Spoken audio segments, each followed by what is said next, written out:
오늘 한국말로 이렇게 진행을 할 테니까는 그렇게 양해를 해 주시기 바랍니다.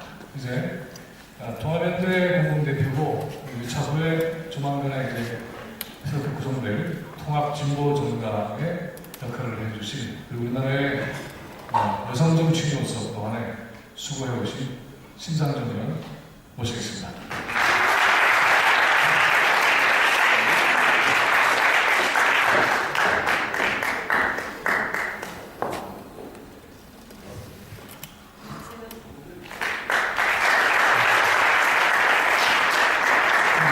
We are honored to have Professor 테르보른 here. Thank you.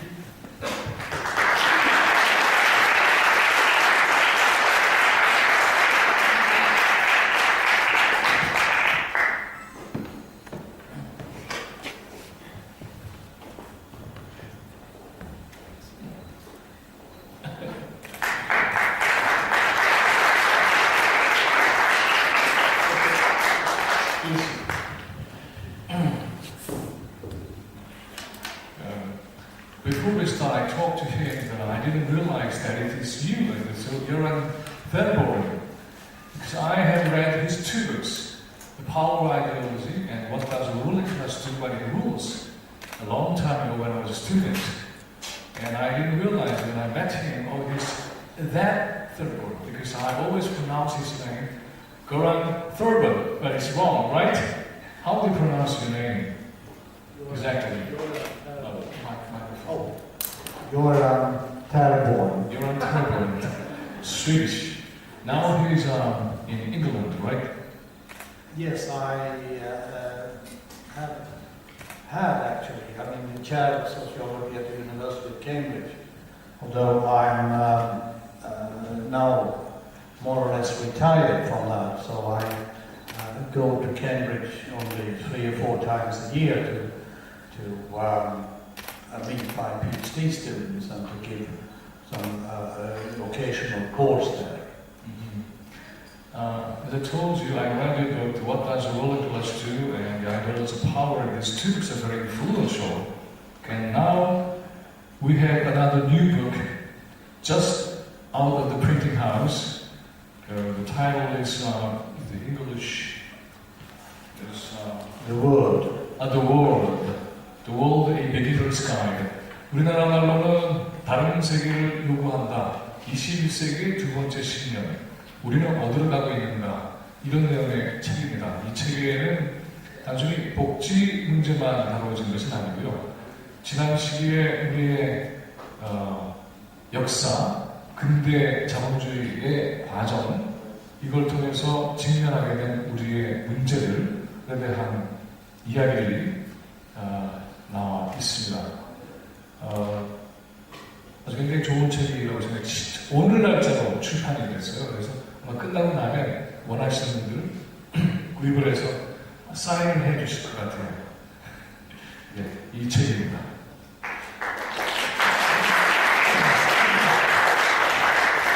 그리고 신상정 대표께서는 그동안에 여러 가지 힘든 과정을 많이 거치셨죠? 근데 굉장히 건강해 보이세요. 어떠십니까? 제가 여름에 단식을 한 30일 했어요. 네. 네, 그래서 좀 수도만 이거 가지고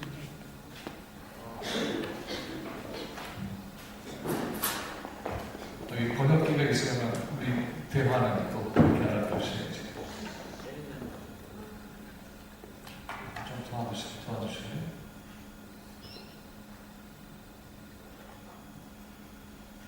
보청기를 끼고 계시고.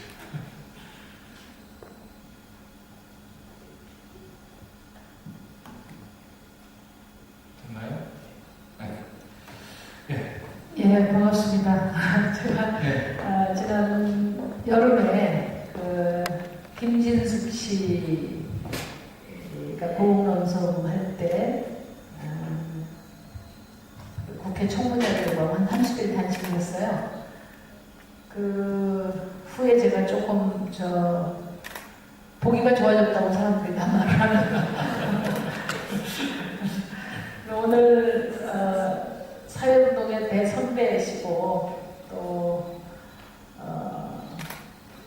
스웨덴석학에 계신 선생님과 함께 자리하게 돼서 정말 영광이고 기쁩니다. 근데 사실 주최 측에서 요청이 있었을 때 제가 완곡하게 거절을 했었습니다. 여러 차례. 왜냐하면 제가 우리 선생님하고 대화를 나눌 만큼 알고 있는 게 많지 않고, 그래서 제가 이 자리에 와서 객석에서 공부할 수 있는 기회를 갖고 싶었는데 하여튼 당번에 의해서 할 수 없는 자리에 왔습니다. 하여튼 오늘 저도 공부하는 자세로, 또 우리나라 진보정당 운동이, 또 진보정치가 매우 어려운 과정을 거치고 있기 때문에 우리 현실에서 답답한 문제들을 제가 질문드리는 그런 역할로 네, 알겠습니다. 진행하도록 하겠습니다. 고맙습니다. 우리 신 대표님이 맨 처음에 테르보른 선생님을 만나면서 첫 번째 했던 이야기가 the first remark she made when she met you. Oh, you're so handsome then I look at the picture in the newspaper. Yeah. Well, I don't know. I mean, what she had expected. 아니 실제 대면한다는 게 얼마나 중요한지 몰라요. 저 같은 경우도 그 지역에서 주민들 대할 때 첫 마디가 실물이 헐나네. 인상 참 좋네. 이런 말씀하시거든요. 그러니까 화면으로 볼 때는 별로였다는 얘기잖아요. 오늘 선생님 직접 뵈니까 너무나 인자하게 생기셨어요. Yes, we'll exchange words of compliment to each other. You know that I include some part of your book in my PhD dissertation. Here, what does ruling class do, and rules, and also the ideals of power. 제가 박사학위 논문을 쓸 때에 이분의 책의 내용도 이렇게 인용하기도 하고 그래서 오늘 저도 만나서 굉장히 아주 반갑고 좋습니다. 저희 맨 처음에는 도대체 요즘에 일어나고 있는 지구적 현실을 한번 들여다보고 그런 상황에서 과연 스웨덴의 그와 같은 복지 모델이 어느 정도 가능한가 이런 질문들을 던지면서 얘기를 좀 구체화하겠습니다. We'll raise the question about the sustainability of this welfare system in the midst of the crisis of capitalism on a global scale. So let us talk about first of all about how you interpret the global situation, especially first of all the Eurozone, so-called crisis of Eurozone. What is the cause, and also what kind of response is being made to that crisis? 도대체 위기 원인이 뭔지, 그리고 거기에 대한 유럽 사람들의 반응과 그런 움직임이 도대체 뭔지 한번 좀 들어보겠습니다. Yes, it's a rather paradoxical situation. Because on the one hand, I mean, the crisis and the causes of the crisis are rooted in the financialization of capitalism and the speculative bubbles which have been built up on the basis of increasing inequality and which has also meant, I mean, that the middle class consumption has been sustained only by credit expansion. And this has led, I mean, to this current crisis, and it's widely recognized in intelligent bourgeois circles that this kind of speculative financial capitalism, which has reigned in the last decade has been a grave error and is unsustainable. There was a former editor of the Financial Times which recently said that capitalism has reached a tipping point. I mean, it can't go on like this with this increasing inequality and financialization. But on the other hand, what we are seeing, in spite of the delegitimation and the discredit of the whole neoliberal agenda, there is a sustained attack on social rights and on the welfare of populations. It's most clear, I mean, in the case of the United Kingdom, where once the Conservative government got elected in 2010, it has launched a frontal attack on social rights in the United Kingdom. You asked about the Eurozone and the Eurozone crisis. Well, behind that is a particular international version of this financial bubble. During it, there was an enormous influx of speculative capital into countries like Ireland, Portugal, Spain, and Greece, largely feeding a real estate boom and a speculation in construction, and this bubble, I mean, finally burst, as it had to do, I mean, sooner or later. The problem with the Eurozone is that it's very difficult for a country to adjust when a financial bubble bursts. Because, I mean, normally what would happen in such a situation is that the country devalues its currency. And it becomes again, I mean, more competitive on the world market.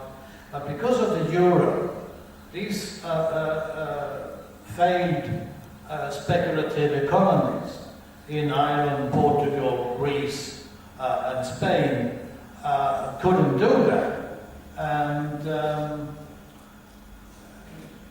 so there had to be some other kind of mechanism to intervene, and that would have required some kind of European solidarity between the richer Northern European countries and the more Central European countries, Germany in particular, and the weaker Southern economies.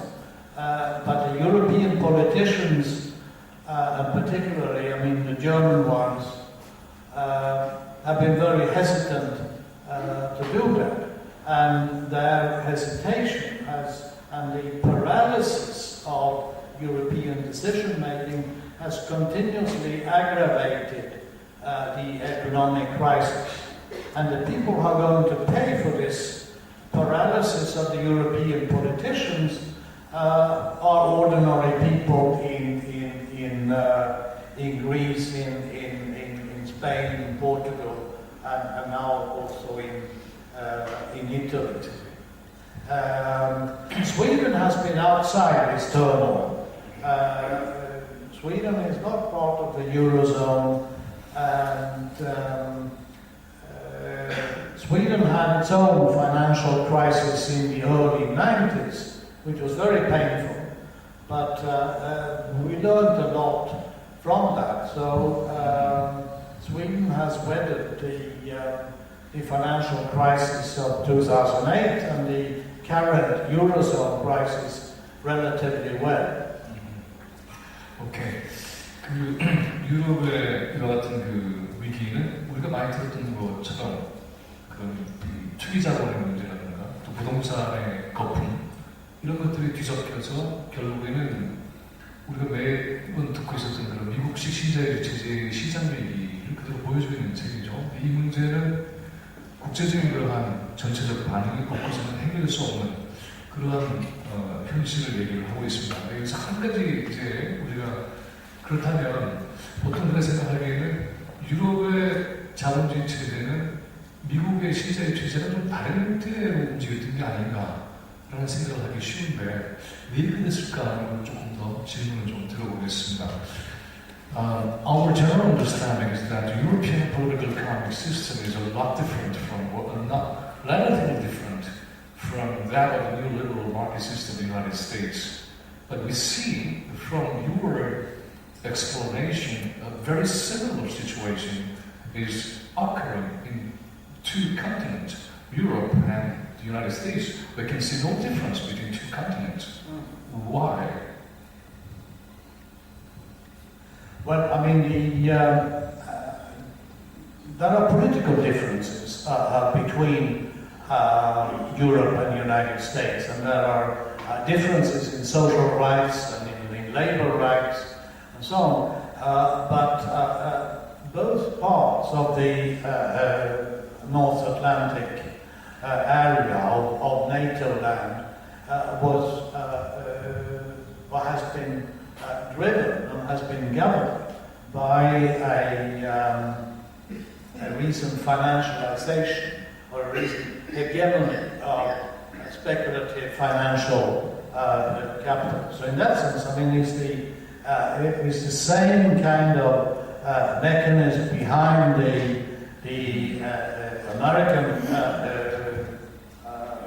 financial crisis and the crisis, particularly in countries like Spain and Portugal and Greece. It's the same mechanism.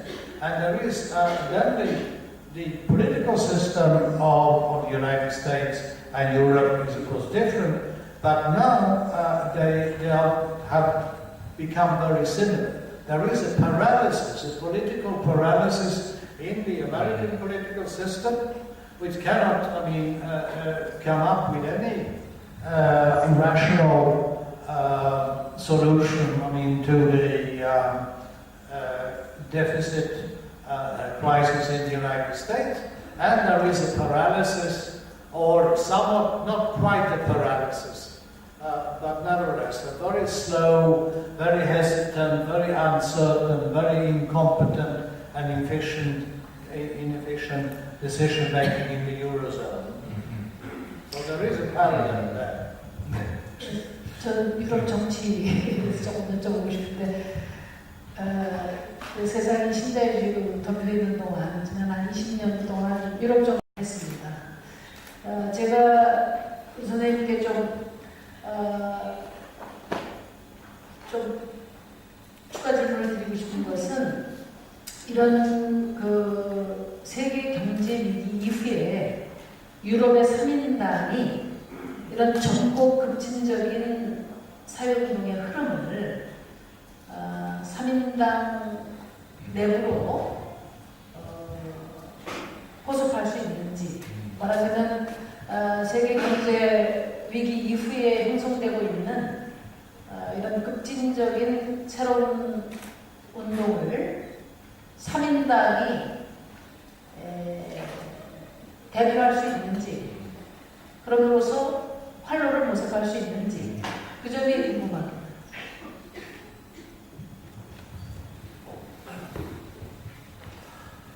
Unfortunately, I mean, the prospects for that are not very good.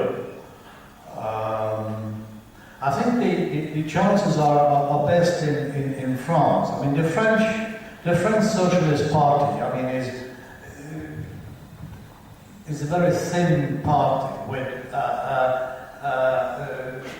not much of a continuous political tradition. So it can turn, I mean, right and left. I mean, according to the circumstances. And currently, it seems to be turning to the left. And whether this is sufficient, I mean, for the radical youth in France, or that's an open question. But there's also, of course, I mean, the other left-wing forces in France, I mean, like the front of the left, for instance, I mean, which may also become a significant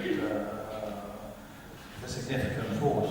But a bit of a paradox of European social democracy is that the traditionally most genuine social democratic parties, best rooted in the working class, I mean, with working class members, and rooted in the trade unions, like the Scandinavian ones, or the Austrian ones, or the German ones, they have the greatest difficulties in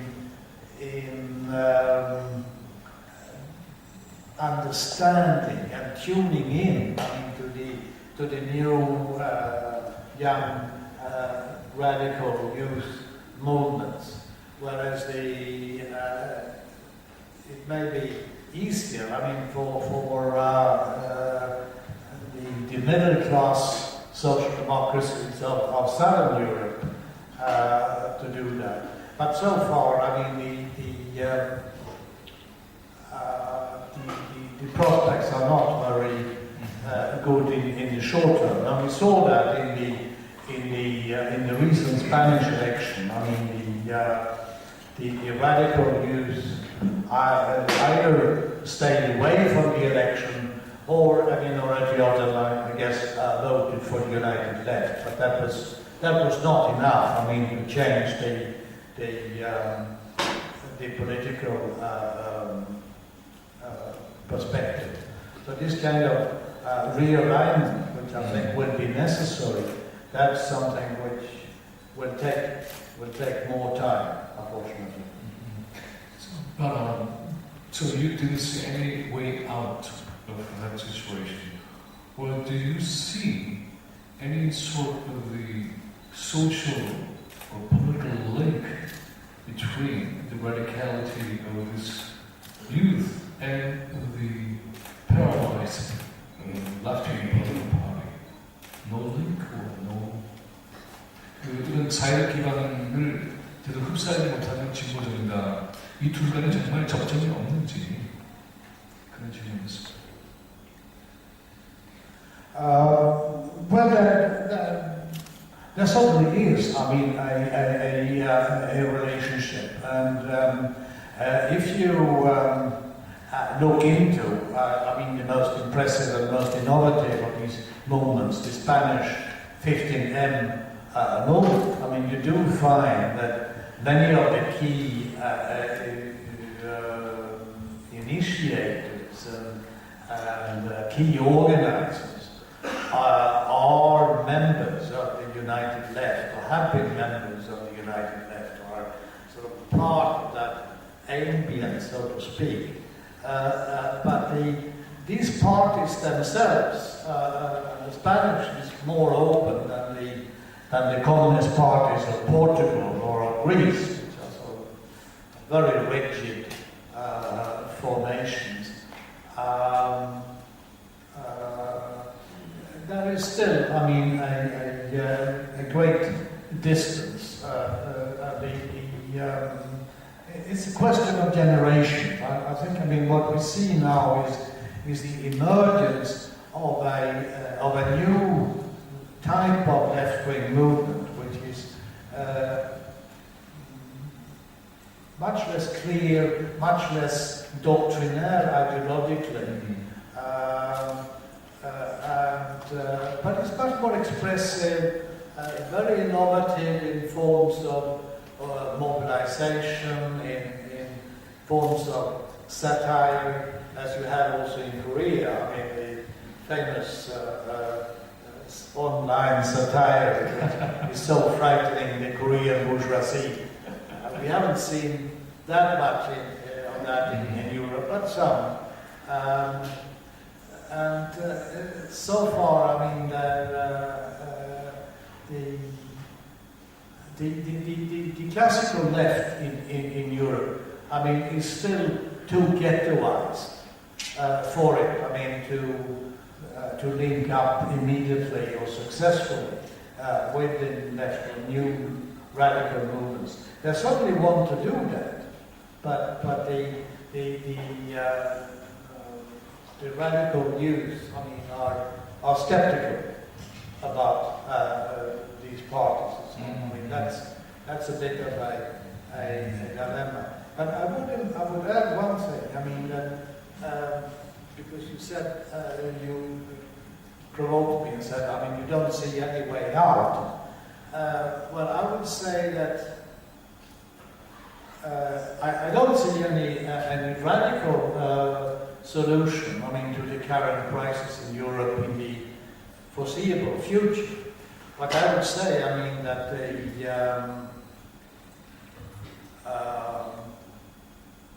the Northern European welfare states, the Scandinavian welfare states, for instance, have weathered the crisis reasonably well.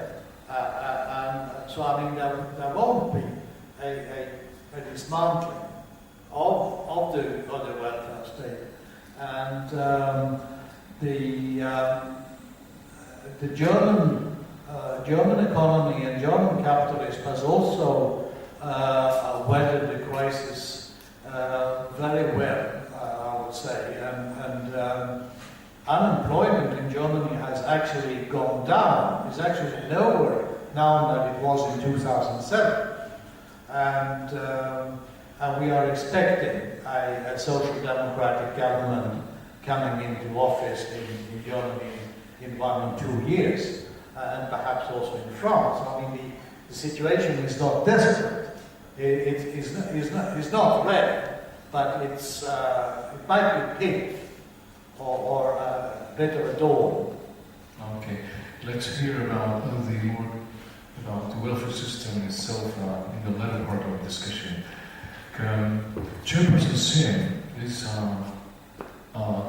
working hard to promote or having the united front of the left-wing movement, and now we could see the reality itself. So she asked you about the political prospect of left-wing, especially social democrats' political future.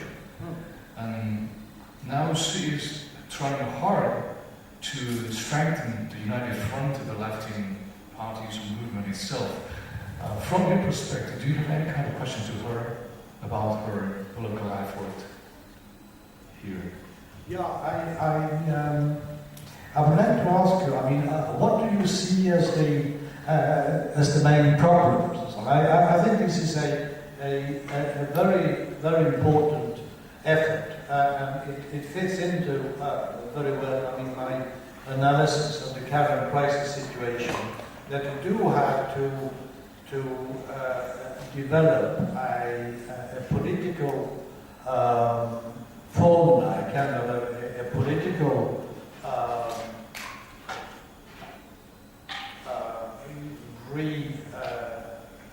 reconfiguration of forces. I mean, it's not enough, I mean, with protest movements.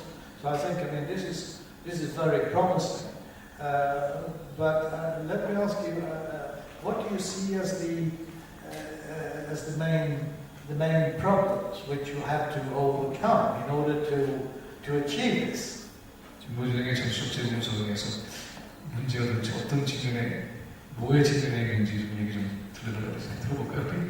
우선 제가 이해할 때 북유럽 사회주의 핵심은 강한 진보정당 그리고 강한 노동운동이 바탕이 된 것 같아요. 그걸 바탕으로 해서 이제 중간 계층과의 연대나 또 수출 대개업과 산업 정책에서 협력이 가능했다고 하거든요. 저희 지금 우리나라의 경우에는 그 조건이 다 약합니다. 진보정당도 약하고 또 한국 특수성이 있어요.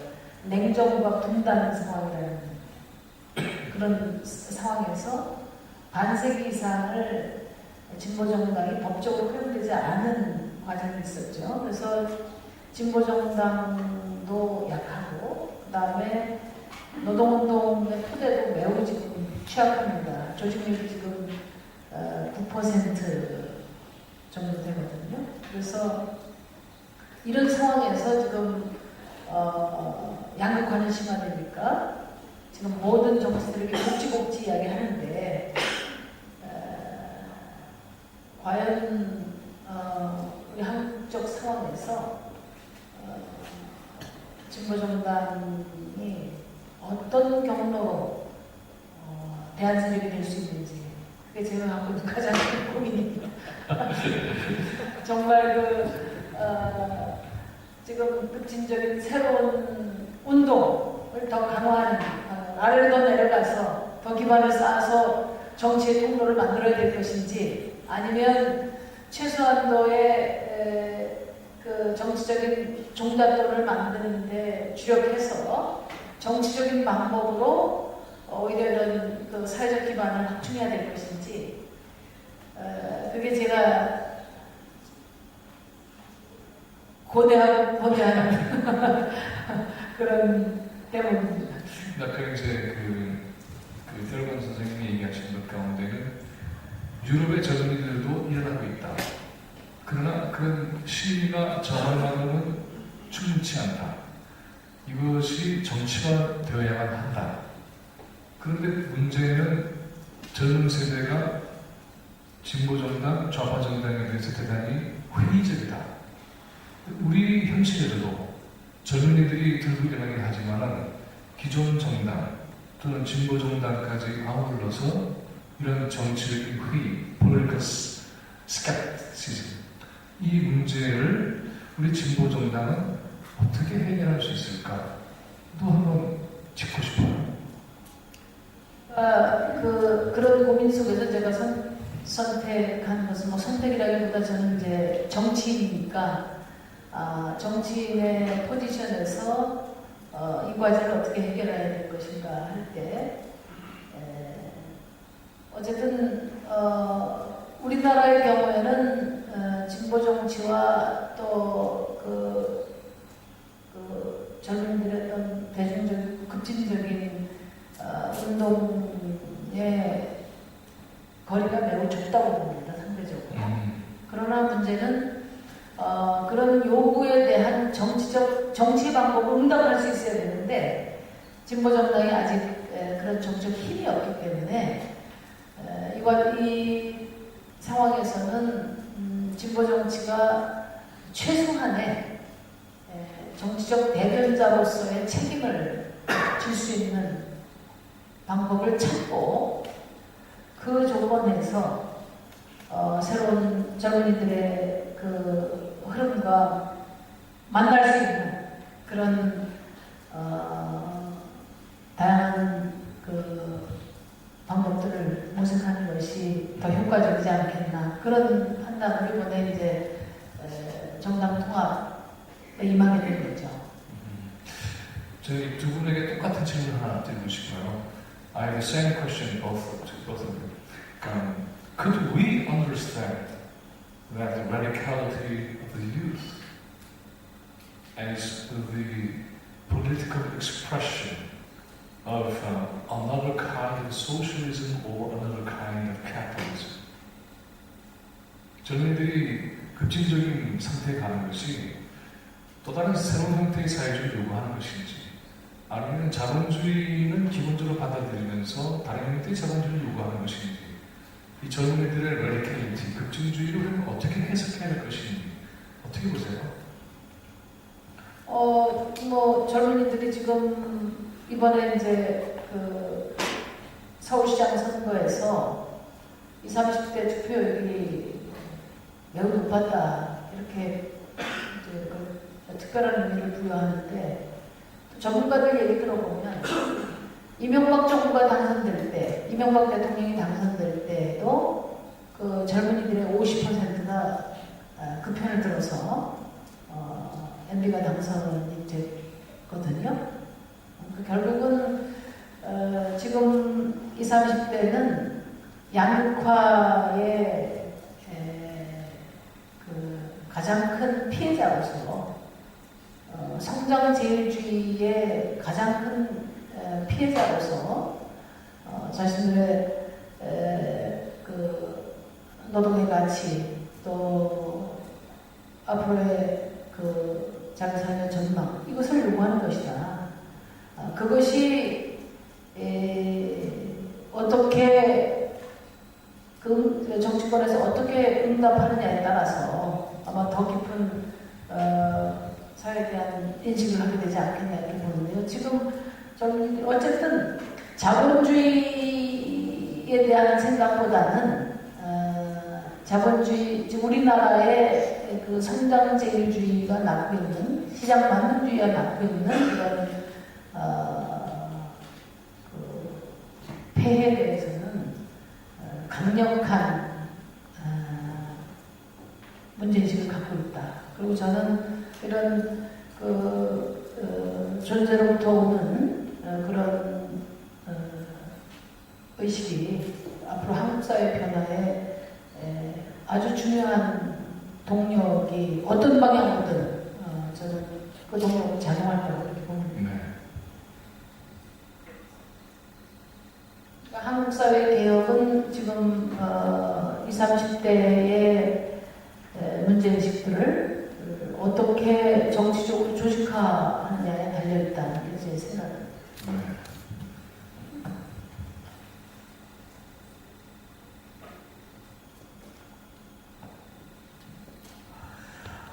Yes, I do think, I mean, that we have to recognize that in this new 21st century, ideologies will play a different role and operate differently from what they did in the past century. I mean, the century I was born in and formed by.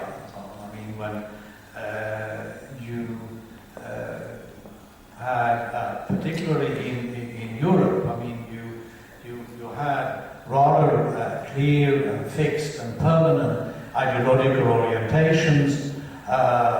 You were a liberal, a conservative, a social democrat, a socialist, or a communist, and that was, and you belonged to an ideological community.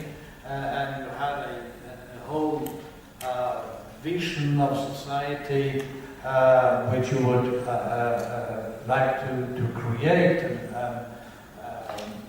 So I think that in this new era, which is spearheaded by these young generations of radical movements, and for that matter, including radical right movements, I mean, like the American Tea Party, have a different sense of ideology than we had when I was a young man on the barricades. And that we would see, I mean, much more fluid ideological conceptions. And a kind of combination of, on the one hand, a principled rejection of the system, whether it's a rejection from the right, as in the case of the Tea Party, or a rejection from the left, as in the case of the Occupy Wall Street movement, combined with a kind of pragmatism of ideas and of slogans and of causes for mobilization. And it's interesting to note also, I mean, talking about socialism in the 21st century, I mean, the only part of the world where socialism of the 21st century is a major and important and successful political slogan is in Latin America, in Venezuela, in Ecuador, in Peru, in Bolivia, to some extent also in Argentina and Brazil. And there it's clearly expressing a much more heterogeneous, popular anti-capitalist coalition than the classical working class movement, in which, for instance, I mean, the indigenous movements played a very important role, but also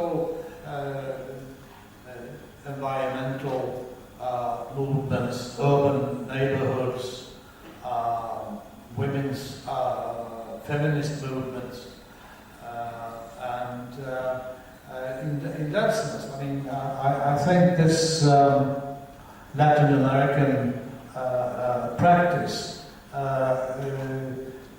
is a kind of foreboding of what will have to happen to the left in the 21st century. And that, I think, I mean, here in Korea, I mean, you have also some advantages. I mean, in the sense that, as far as I can understand, I mean, your party system and political system, democratic political system, as so recent,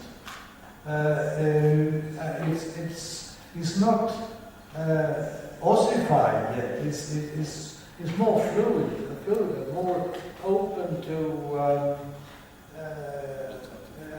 new leaders and new initiatives. So, would you agree to that, or?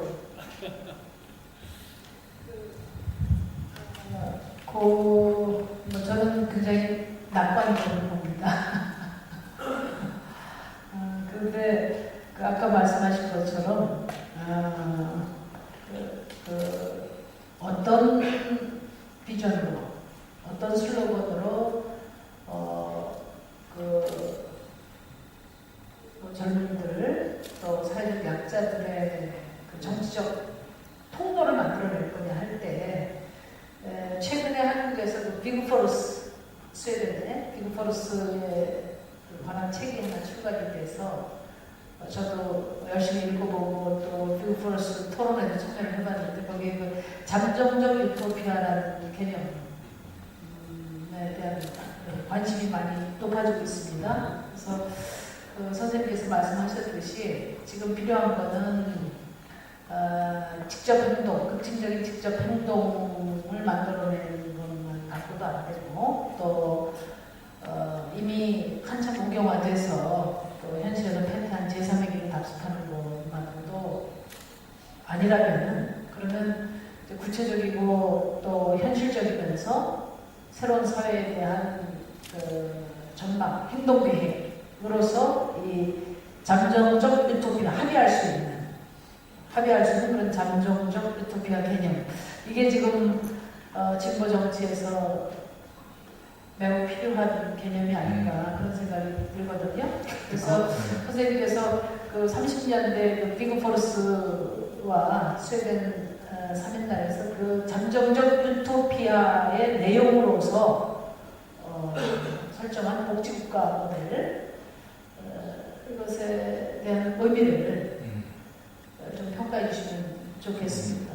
그 전에 before you answer the question, 그 테르보른 선생님이 질문했던 것 중 하나가 유럽의 경우는 좌파 정당이 너무 오래됐고 한국의 경우에 있어서는 좌파든 진보 정당이 오래되지 않은 대신에 훨씬 융통성 있는 정치적 공간이 있다.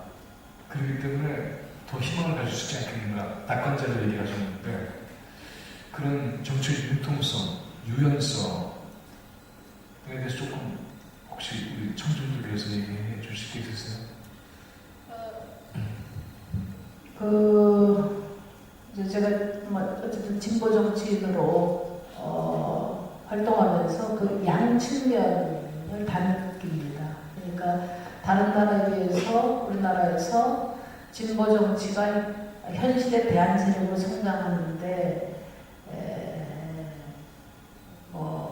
특별한 어려움이 있죠. 아까도 말씀드린 것처럼 냉전적인 대결주의에서 나오는 그 반공주의에서 나오는 진보 정치에 대한 부정적인 인식, 그리고 아주 취약한 노동운동의 토대, 그리고 정치 제도로서 지금 뭐 대통령제라든지 단순 다수제와 같은 양극화된 선거 경쟁 구조, 이런 점들이 진보 정당이 일정한 수준의 그 정치적 영향력을 갖는데 아주 큰 한계로 작용하고 있고 매우 힘겹습니다.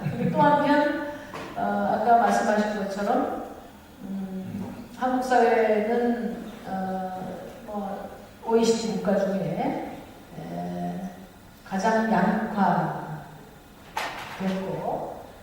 또 우리 국민들은 아주 불안함을 느끼고 있고, 그런 사회적 조건 속에서 대단히 역동적인 그런 변화의 국면을 맞이하고 있다, 이렇게 생각합니다. 그래서 지금 우리 국민들이 과거 한국 사회를 주도해왔던 가치, 대표적인 게 반공주의, 또 성장지혜주의, 이 가치와 질서, 제도, 이거 가지고는 한국 사회가 더 이상 지속할 수 없다는 그런 인식을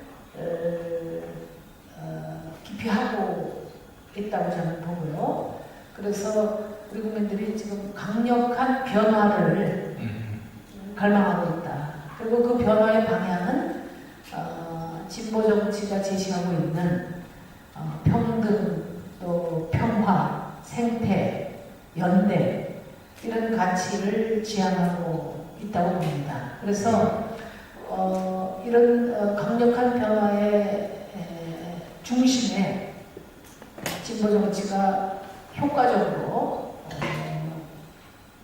부응할 수 있다면 그 아까 얘기한 결정적인 한계를 뛰어넘는 그런 대한민국이 될 수 있을 거라고 믿고, 그에 대한 그런 민심에 당응할 수 있는 뭐 조직적 준비로서 이번에 진보정당 세력들, 물론 한계는 있습니다만은 통합해서 내년에 한 15% 이상의 지지를 받는 정당으로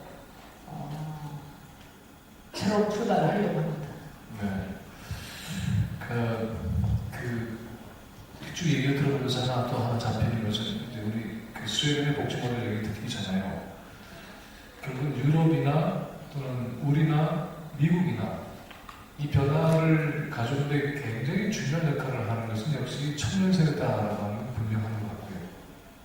이 청년세대는 과거에 비해서는 이데올로기적으로 어떤 선을 주장한다기보다는 기존 질서의 문제점에 대해서 확신하고 있고, 그거로 이제 새로운 모습을 지향해 나가는 그런 특징을 보이고 있는 것 같아요.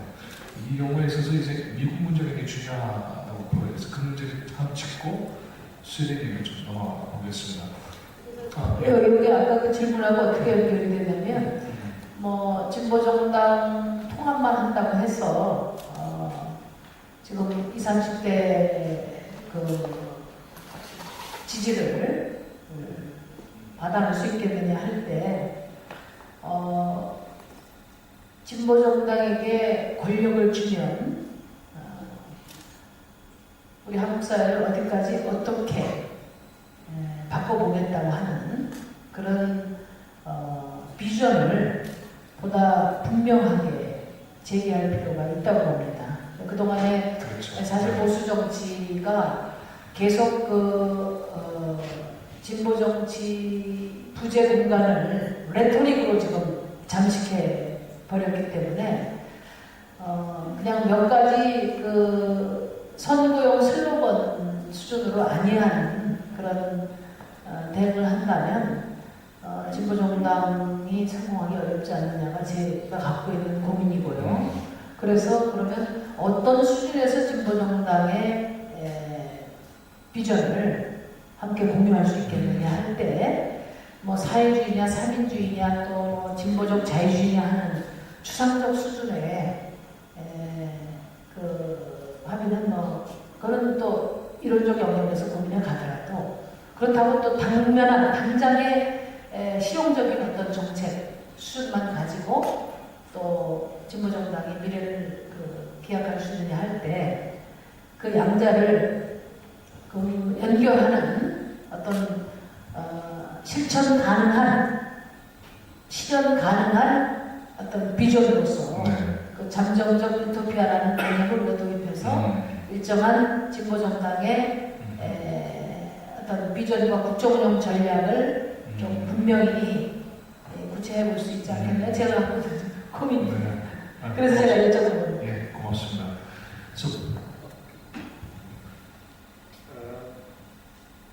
Yeah, I completely agree with that, but I would also underline, I mean, the importance of building a political force which means coming out of a political ghetto. In that sense, I mean, I think the unification of the coming together of progressive political parties has a specific potential of its own.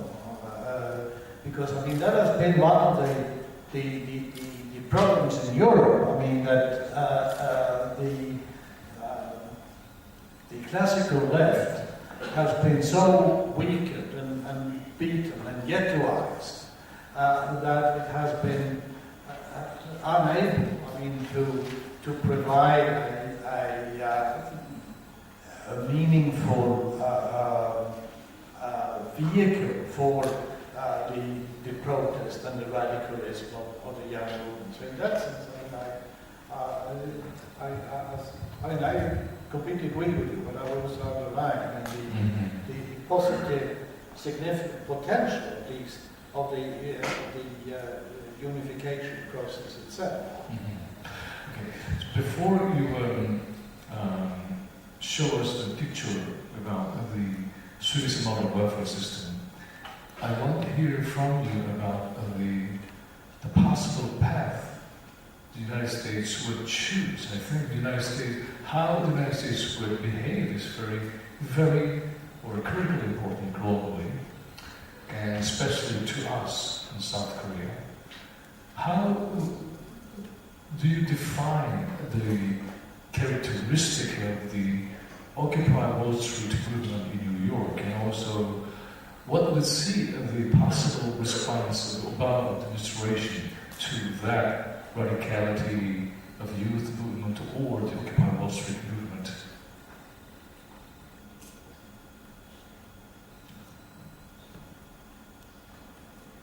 Well, the Occupy Wall Street movement is a rather small movement. We should be aware of that. So it's spread all over the country. But in most places outside New York, Chicago, the Bay Area, Los Angeles, the Bay Area, Oakland, San Francisco, and Los Angeles, and a few other cities. I mean, it's quite a small movement, but it has attracted, I mean, a great deal of attention, and it also of wide sympathies. There is that is surprisingly widespread American sympathy for the movement, which is an expression of the discredit of the neoliberal agenda. Just to give you one example, I mean, when I was in the United States about a month ago, there was a poll of middle-aged parents, and they asked, when your child grows up, do you want him or her to become a Wall Street banker or an Occupy Wall Street protester? Well, there was somewhat more people who said they would prefer that their children would become a Wall Street banker. But but it was 48 to 43%. So, I mean, there is a widespread sympathy for the movement, and the American trade unions are trying to provide some kind of organized support for this rather sort of anarchic and disorganized movement, without trying to direct it or hijack anything. I mean, just providing support and organizing demonstrations and even strike actions in support of it. And that's a very positive thing. But then there is, in the United States, an even larger gap than in Europe between a protest movement and a political formula. The Democratic Party, I mean, is a very conservative party, most of it. And Obama himself, I mean, has turned out. Well, I suspected that, but when he was elected, I was among a small minority who had predicted, I mean, both that he would continue the imperialist policies of the Bush administration, and that he would not make much sense even domestically. So the American situation is very very difficult. I mean, there is this sympathy for the critique of Wall Street. So, I mean, that's something which is also even shared by the right, by the extreme right. I mean, by the Tea Party. Although they say, I mean, it's the Democratic politicians and the Wall Street bankers who are exploiting us. So, and here we see, I mean, the importance of finding some kind of political outlet for protests and critiques and rejections. In the United States, that's very difficult. And with regard to Korea and American policies to Korea, you have to watch out. Well, as you know, I mean, the Obama administration and Mrs. Clinton herself recently underlined, I mean, that the future of the world will be decided in East Asia, and the United States will be there. So, I mean, you know what you're up against. Okay. Then, could the Swedish model of the welfare system be an answer, a responsible answer to this demands of the youth or the demands of the people? 예, 그 덧붙여서. 네, 덧붙여서 저도 그 90년대 초반에 그 스웨덴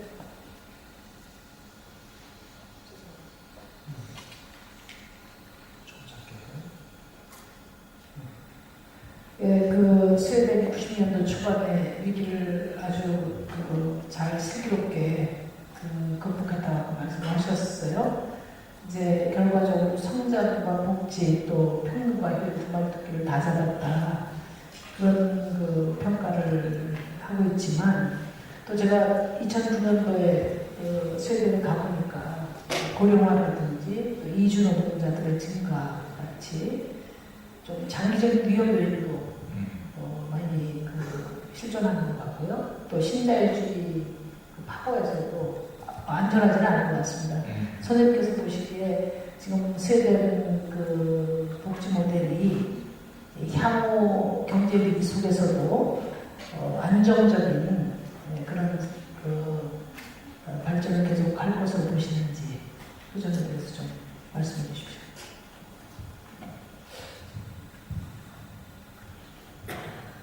Well, we'll start with your last question first.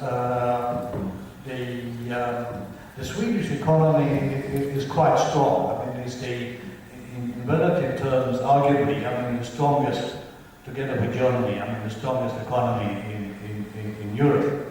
It has no fiscal problems, and it has a very competitive export industry.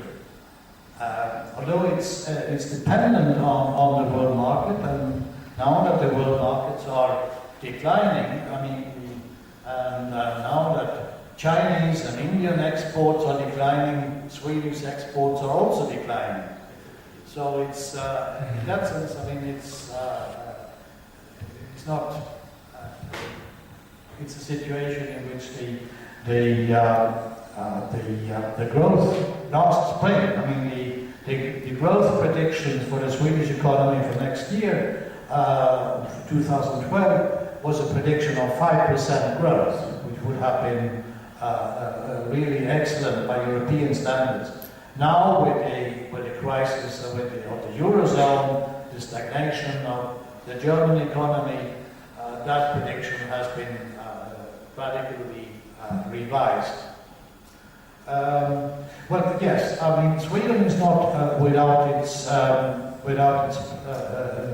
problems.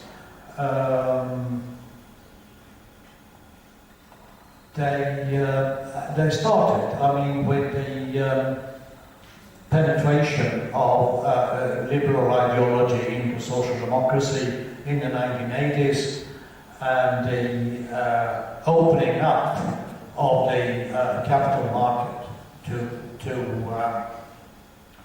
to speculation, which led to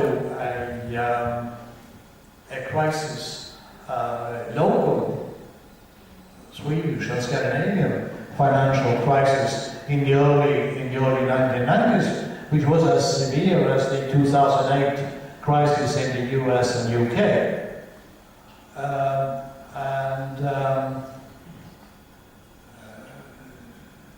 Sweden did recover economically from that crisis, and that's why it has been able to weather the current crisis so well. But it didn't recover socially. Full employment has not returned. It disappeared, I mean, with the crisis in the early 90s. And social democracy was clearly weakened. I mean, its historical capacity to govern had really, I mean, taken a knock. And currently, I mean, Sweden is governed by a right-wing coalition.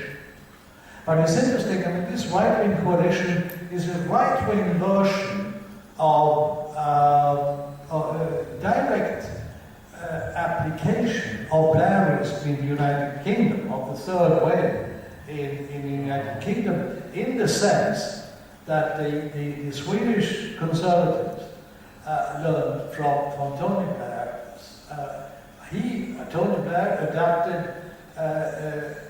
to Thatcherism and turned the Labour Party into a second Thatcherite party, a kind of Thatcherist light. And the Swedish Conservatives were there trying to do, and have done so successfully in electoral terms, have been to present themselves as social democracy light.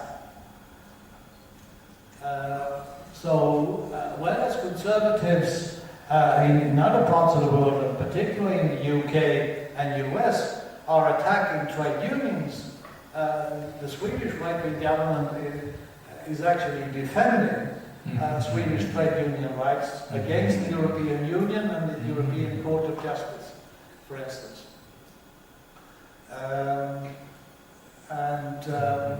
The general idea of a welfare state is being maintained in Sweden. I mean, I should stress that.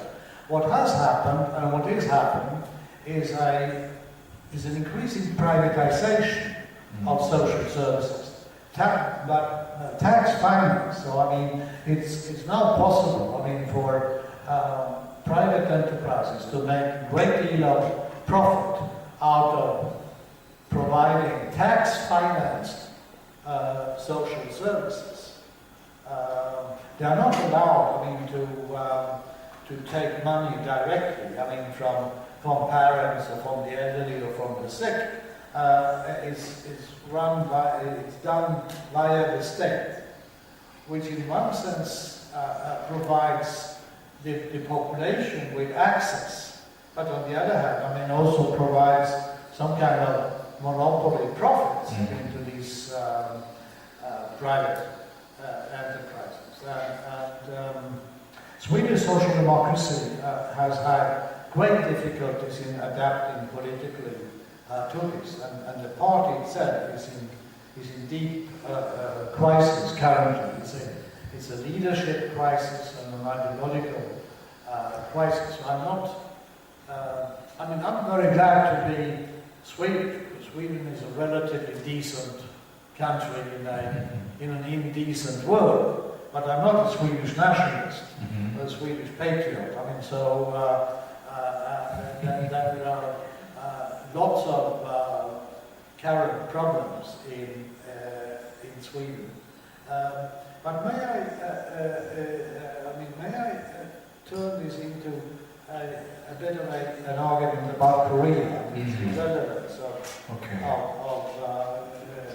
Swedish or Scandinavian experience to the Korean debate, and ask Sanyu what you think about this.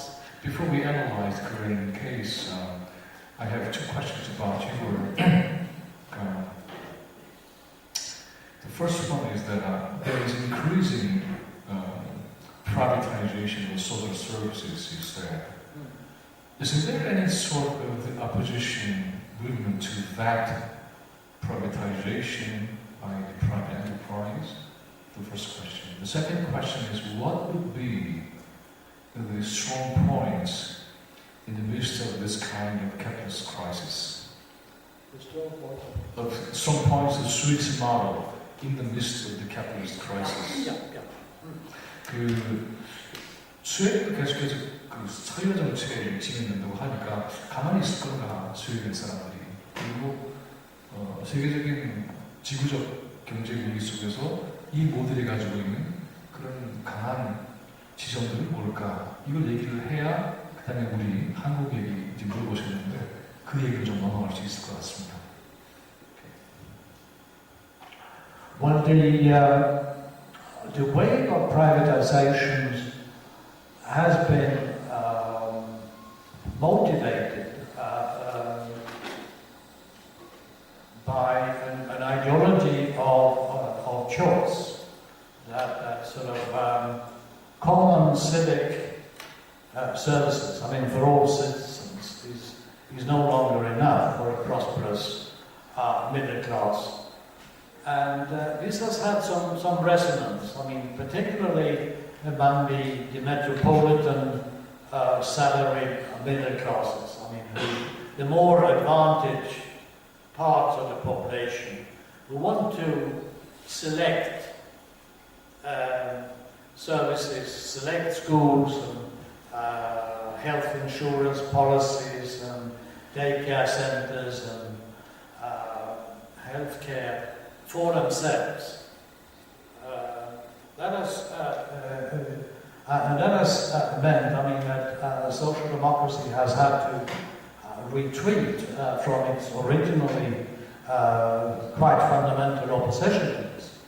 On the other hand, recently, just a couple of months ago, I mean, there have happened a number of things which everybody on the left, I mean, could have predicted, that these these profit-oriented enterprises have really, in many cases, I mean, exploited their situation in the most scandalous manner, particularly the most defenseless populations. I mean, so long-term care for the elderly, for instance, frail, sick people, many people, I mean, with senile dementia problems. It just turned out, I mean, that they have been treated, I mean, like people were treated in the poorhouses of London as described by Charles Dickens in the 19th century. And it has turned out, I mean, that many of the private schools are, in order to attract parents, are sort of lowering standards and elevating the notes. So, I mean, these students, I mean, get high grades, high notes, but with substandard learning. So, for currently, I mean, this autumn, there is for the first time a major protest against this kind of privatizations, even in the liberal press. So that's something which is currently growing.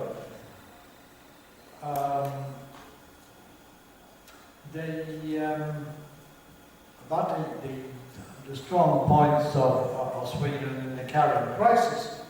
Well, one thing which has always, I mean, characterized social democracy, and which the bourgeois government, in presenting themselves as social democracy light, or sort of a new social democracy of the 21st century, has been fiscal prudence and fiscal stability. Sweden has very strong public finances. Is not in any way hit even by the repercussions of the eurozone crisis. So it shows that, and as the basic commitments, welfare state commitments, and the basic level of taxes have been maintained, the conclusion is, I mean, that the Swedish, and for that matter, the Scandinavian welfare states have all weathered the current financial crisis very well. I mean, much better than the United States, than the United Kingdom, not to speak of Italy, Spain, Greece, Ireland, etc. Just a quick question.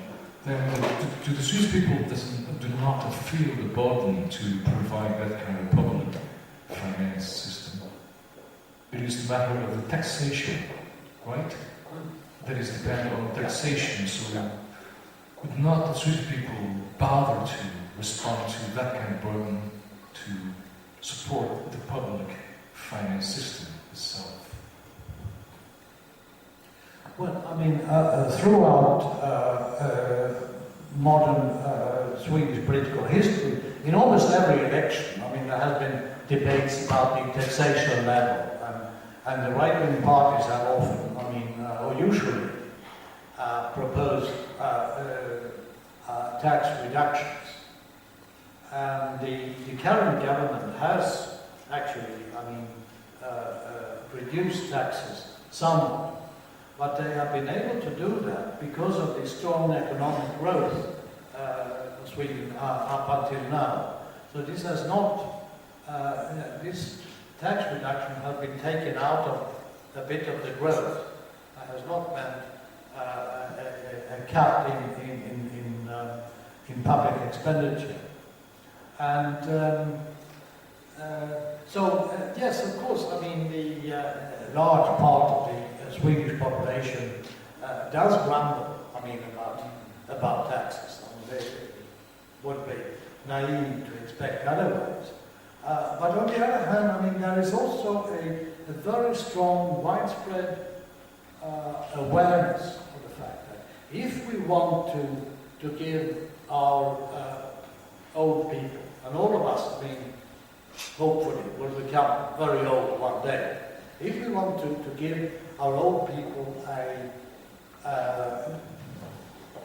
life in dignity, with good care, good health care, good income support, then, I mean, we have to provide finance for this. If we want to have a good public health service, and all of us expect that sooner or later, one day, we will need to go to a doctor, we may need to go to a hospital. And so, I mean, people do recognize, I mean, that if we want to have a first-class public services, and if we want to have income security and a dignified old age life, where we get very old and we cannot care for ourselves, or we are dependent on help, that we can get that, and we can rely upon. So in that sense, there is a marginal grumbling, but generally there is a recognition that if you want to have public services, you have to see to it that it's financed. Sounds very great.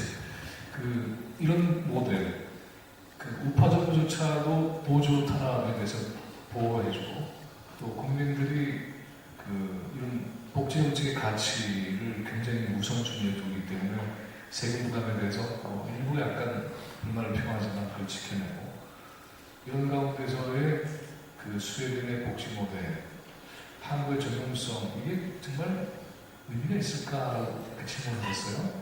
굉장히 부분이 이렇게 집합들 심사님 대표님 말씀 들어보겠습니다. 제가 스웨덴이나 핀란드 교육 얘기할 때 우선 제일 먼저 들어오는 반론은 인구 500만 명, 또 인구 1000만 명 나라, 한국이 5천만 명 나라 적용할 수 있느냐, 그런 얘기를 하는데요. 우선 제가 스웨덴 모델을 주목하는 이유는 인류가 시도했던 모델 중에 그 우수성이 검증된 모델이라는 것. 그렇기 때문에 우리가 당연히 모델로 삼고 배워야 된다고 생각하고요. 네. 두 번째는 정치를 가능성 예술이라고 얘기하는데, 정치의 적극성이 만드는 가장 적극적인 그런 결과를 만들어낸 게 스웨덴의 보편복지라고 저는 생각을 합니다. 그리고 세 번째로는 90년대 초반에도 그랬지만 세계 경제 위기에서도 그것을 충분히 소화할 수 있는 내공을 갖춘 시스템이라는 게 일정하게 검증이 됐다. 스웨덴 복지병 이야기도 많이 했고, 그 다음에 스웨덴의 어떤 신자유주의 체제 하에서의 좌초 가능성 이런 것들도 성급하게 얘기를 했지만, 제가 스웨덴 가서 느낀 것은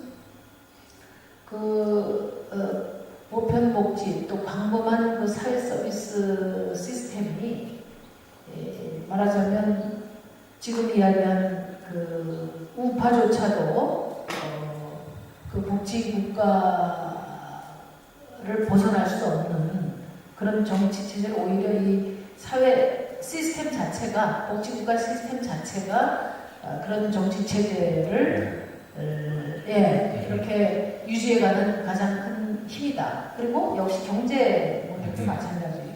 그래서 대단히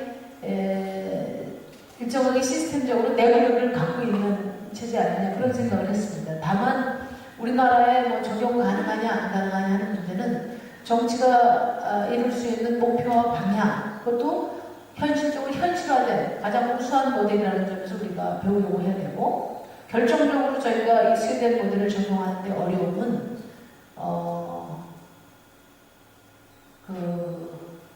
강력한 진보신당의 존재죠.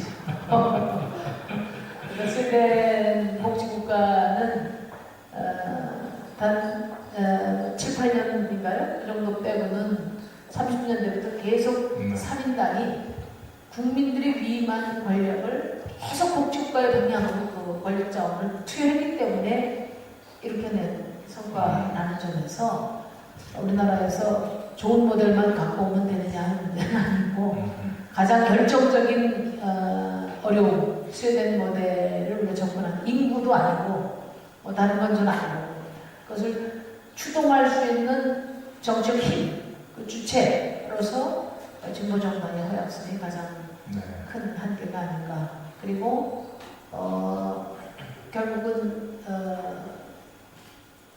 그 지금 많은 세금, 고율의 세금이 만들어낸 것이기 때문에 그런 진보정당과 또 복지국가에 대한 국민들의 그